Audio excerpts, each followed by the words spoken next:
You can't even handle household chores, so we might as well get a divorce, Tom, he said with a smirk as he entered the hospital room. I was connected to various medical devices, and a girl I didn't recognize stood by his side. Little did Tom know I had assets worth $6 million, and divorce in this situation would be a matter of life and death for a housewife like me. Fine, he has the divorce papers, I thought to myself. I couldn't be with a man who verbally abused his wife in such a state. I reached into my bag, pulled out the divorce papers I'd always carried with me, and handed them to Tom with a grin. He accepted them. Now I can say goodbye to you. I'll be happy with her, so don't worry, Tom said as he wrapped his arm around the girl, referred to as Catherine Lyon. She sneered at me and said, "Take care, Misso. You're not Miss anymore. Take care, ma'am." With those words, the two of them left the hospital room, laughing. But their happiness would only last for now. Alone in the room, I couldn't help but laugh out loud. Today was Friday, so the divorce would be processed on Monday. Oh, I couldn't wait for 3 days from now. My name is Annalie Johnson, a 45-year-old housewife from a regular farm. I didn't have any particular skills, but I was proud of my vast cooking repertoire. My husband, Tom, and I were the same age and had been college classmates. We both came to New York from the countryside, and since we lived alone, I used to cook various dishes for Tom using the vegetables and rice sent from my family. People often said I had captured his heart through his stomach, and I was aware of that. Tom was and still is incapable of doing any household chores. I had been taking care of him since we were dating, and after getting married, I continued to handle all household tasks. Sadly, we were not blessed with children, but we enjoyed our life together as a couple. We both loved to eat, and on Tom's days off, we'd often go on drives for small trips just to enjoy delicious food. When we first got married, Tom was kind. But about 3 years in, he became quite controlling. Well, he never laid a hand on me, but his remarks became curt, and he would often say things that hurt. But I didn't have the energy to fight back, assuming he wouldn't listen anyway. Because I was a full-time housewife, I felt inferior and couldn't stand up to him. Tom joined a renowned company after graduating from university, but he resigned after about 5 years. He quickly found new jobs, but would resign from them after short periods. Because of this, our income was unstable, and we often struggled with our finances. However, at the company he'd been with for the past 2 years, he seemed to get along with his colleagues. I had faint hopes that he might work there for a long time. Then one day, Tom came home earlier than usual. "I'm home. I quit my job." "What again?" I unintentionally voiced my surprise, causing Tom's eyebrows to twitch. In a panic, I stopped cooking and rushed over to him. "I'm sorry. I was just shocked." "Huh, no welcome back greeting, and you're criticizing." "You've become quite audacious," Tom responded sharply. At Tom's words, I stiffened. He was in a very bad mood today, and if I misspoke, it could escalate into something worse. "I'm sorry," I said cautiously. "As long as you understand," he grumbled. My apology had somewhat placated him, and he sat on the sofa, turning on the TV. I quietly placed a beer and a glass on the table. "Do you want dinner or a bath?" I asked. "Food and alcohol," he replied. To avoid upsetting Tom, I played the role of the submissive wife. I once had a strong sense of self, but after 14 years of marriage to Tom since the age of 28, I rarely showed my true self. After eating and drinking to his heart's content, Tom seemed to be in a better mood. He fell asleep on the sofa, snoring loudly. The table was in such disarray that it looked like a child had eaten there. I began cleaning up the fallen beer bottles and food scraps scattered on the floor. This wasn't how I had envisioned my married life. Memories of happier days as a young girl in love revealed my true feelings. I stole a glance at Tom, but he showed no signs of waking. Relief washed over me, but alongside it was a growing sense of dread about continuing this life. Perhaps divorce was a consideration. I started mentally organizing my schedule for the next day, determined to confront the issues I have been avoiding.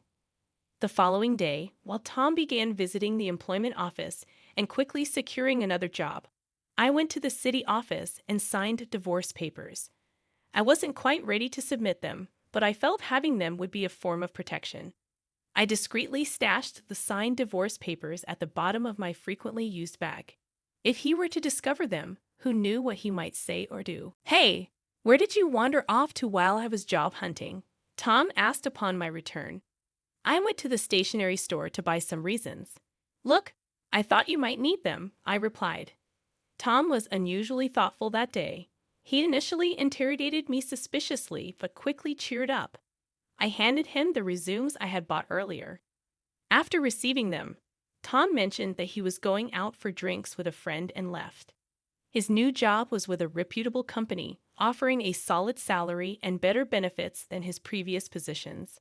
I harbored a secret hope that perhaps, this time, Tom would stick with his new job until retirement. His new department seemed to be in sales, and he started leaving home more frequently for evening entertainment. I cherished these brief moments of freedom and gathered the energy to greet Tom with a smile when he returned. One day, I received a call from my mother after a long time. She excitedly told me about an unexpected windfall of $6 million. "You know the mountains and lands we owned? We don't need them anymore. We had them appraised, and they are worth $8 million. We only need $1 million to enjoy the rest of our lives, so I think you might want to rethink your life too." My mother was never fond of Tom, and she had been worried about me, especially after Tom became more controlling, preventing me from even visiting my childhood home. The amount she mentioned stunned me, but what shocked me even more was that she had changed the title of the property inherited from my grandmother to my name to avoid inheritance taxes. It was a difficult decision whether to tell Tom about the inheritance or to embrace newfound freedom. About a week later, I was involved in a traffic accident. Thankfully, my life wasn't in danger, but I would need to be hospitalized for about a week. After securing my valuables in the hospital room drawer, I immediately contacted Tom. "I'm sorry I got injured." Tom's initial reaction was, "Huh? What about my meals?" I almost confronted him for prioritizing his meals over my injury, but I continued to explain, "It seems I'll need to be hospitalized for a week. I'm really sorry, but could you buy your meals elsewhere until then?" Tom's response was far from understanding. "Not even preparing meals for your husband? What a lazy wife." "Oh, wait, I'm coming over now." He abruptly ended the call. I had initially planned to tell him about the inheritance that night, but now I wondered if it might be best not to mention it. As I lay in the hospital bed, surrounded by various tubes and undergoing precautionary examinations, I couldn't help but feel that my intuition about the unfolding events was about to prove correct. Tom's words had cut deep. "You're useless, can't even do housework. Let's get a divorce, and you better pay me compensation." With a smirk on his face, he had said this to me, connected to numerous medical devices. Beside him stood a girl I didn't recognize. Unaware that my total assets amounted to $6 million. He should have realized that a divorce under these circumstances would be a matter of life and death for me. "Fine, here are the divorce papers," I finally decided. A man who would hurl abuse at his wife in this condition was someone I'd rather not have. I handed over the divorce papers I had kept as a sort of charm, and Tom accepted them with a smug smile on his face. "With this, I can finally say goodbye to you. I'm going to be happy with her," he declared, wrapping his arm around the girl he referred to as Catherine. Catherine, the girl with Tom, leaned against him and made fun of me. "Take care, madam." "Oh, you're not a madam anymore." "Take care, old lady," she said. They left the room laughing, but their happiness wouldn't last long. In my hospital room, I burst out laughing. It was Friday, and the divorce papers would be processed on Monday. I couldn't wait for those 3 days. As expected, the weekend passed without any contact from Tom. It was quite peaceful, but I felt restless. I wasn't used to doing nothing. Every time I became restless, the nurses told me to stay calm. On Monday evening, I received a series of calls from Tom. At first, I ignored them, but after about 30 minutes of nonstop ringing, I decided to answer. I told him to stop being so persistent. Tom shouted at me as soon as I picked up, and I couldn't help but laugh, which seemed to make him even angrier. Tom was furious about the divorce papers not being accepted. I chuckled and told him that I had previously filed a notice of non-acceptance. I reminded him of how he used to casually mention getting divorced whenever we had a fight. I thought it wouldn't be a good idea if he filed for divorce on a whim during one of our arguments. Tom was upset but quickly changed his mind. He wanted me to withdraw the non-acceptance immediately. However, I had decided that I wouldn't just do everything he said anymore. I explained that I couldn't do it until I was discharged, and we needed to go through procedures at the municipal office before I could leave the hospital. Tom's selfish demands made me laugh even more. It seemed like he wanted to register his marriage with Catherine, whom he brought on Friday. Tom was panicking, and I asked if her name was Catherine and if she was his mistress. Tom clarified that she was his new wife, and since we weren't divorced yet, she technically was my mistress. I calmly responded to Tom's nonsensical remarks, making him groan. I made the decision to hit him where it hurt the most. I mentioned that he would hear from my lawyer about the division of property, including the trouble this time. I had always taken care of the household chores and had never cheated on him. It was clear that Tom was the responsible party, not me. Tom seemed genuinely puzzled and believed that not taking care of him while I was hospitalized would make me at fault. I explained patiently that not being able to do housework during my hospitalization didn't make me at fault. He had abandoned taking care of me, and even if I were a child, it would be considered neglect. But as an adult, he should be able to take care of himself, so it didn't make me at fault. Tom's logic was baffling, and even a judge would be shocked. Finally, he seemed to understand, but he still believed he was right. He insisted that Catherine was his new wife, and I was no longer of any use to him, so it didn't apply. I pointed out that he was dating her behind my back, which was clearly cheating. Tom still didn't seem to get it, and he believed he was right. I decided to end the conversation and told him to communicate through a lawyer from now on. I hung up the phone without listening to his protests. Tom called multiple times, but I ignored him, and eventually he gave up and fell silent. I was relieved, but the next day brought another headache. The phone kept ringing from 9 o'clock in the morning, and I pressed the call button. Tom complained about not being able to withdraw money from a bank account. If it was a joint account, he should be able to withdraw without any issues. But I remembered the bank cards and passbooks I had left at home and asked Tom if he was trying to access my account. Tom confirmed that he was trying to take money from my account. Tom was furious and continued with his unreasonable arguments. He didn't seem to understand what I had explained the day before. When I was going to be hospitalized for a week, I had called the bank to prevent any withdrawals until I could handle it personally after being discharged. This was to stop Tom, who wasn't careful with money, from using my savings while I was in the hospital. My decision turned out to be the right one. It's not right to try to take money from an ex-wife's account, especially after a divorce. However, Tom didn't see anything wrong with it and asked me to make a withdrawal immediately. I reminded him that we were practically strangers now, and I had no money to give to strangers. Tom was shocked by my resistance since I had never stood up to him like this before. He insisted that I send the money and pay compensation for not doing housework. Unfortunately, it seemed that despite his academic capability when we first met, he lacked common sense after 17 years of marriage. I addressed Tom as if he were a child, explaining that I was no longer his submissive wife, and we would settle the property division through a lawyer.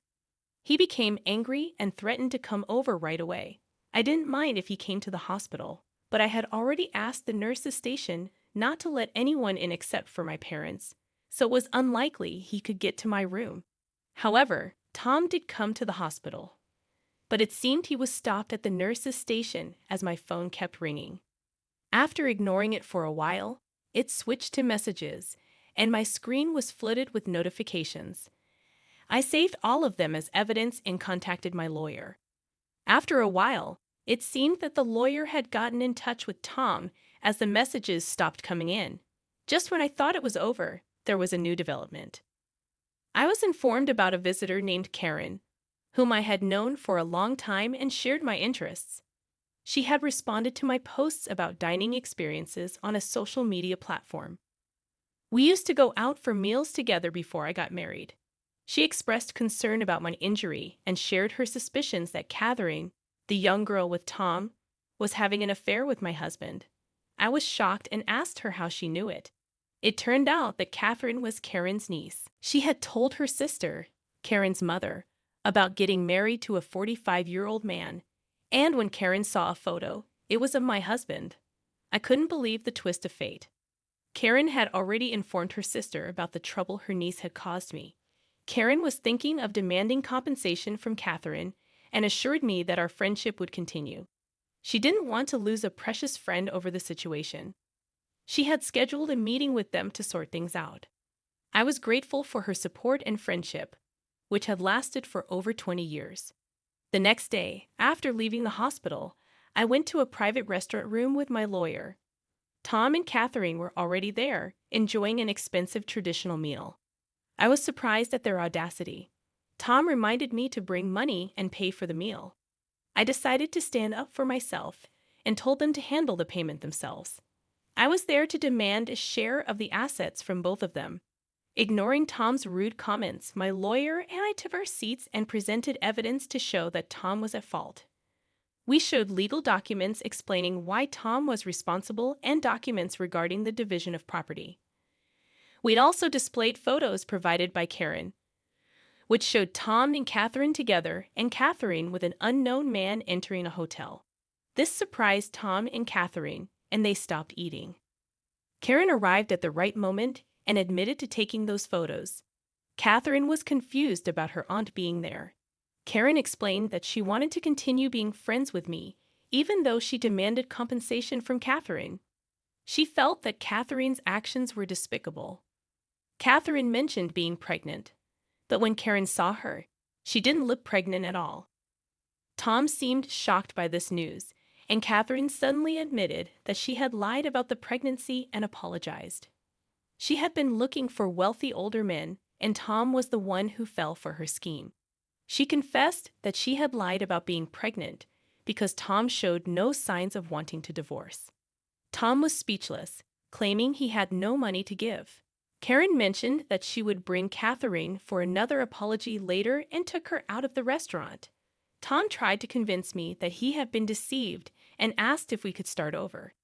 He said I couldn't work since I had always been a housewife. I told him I could live without him and that I'd be filing the divorce papers soon.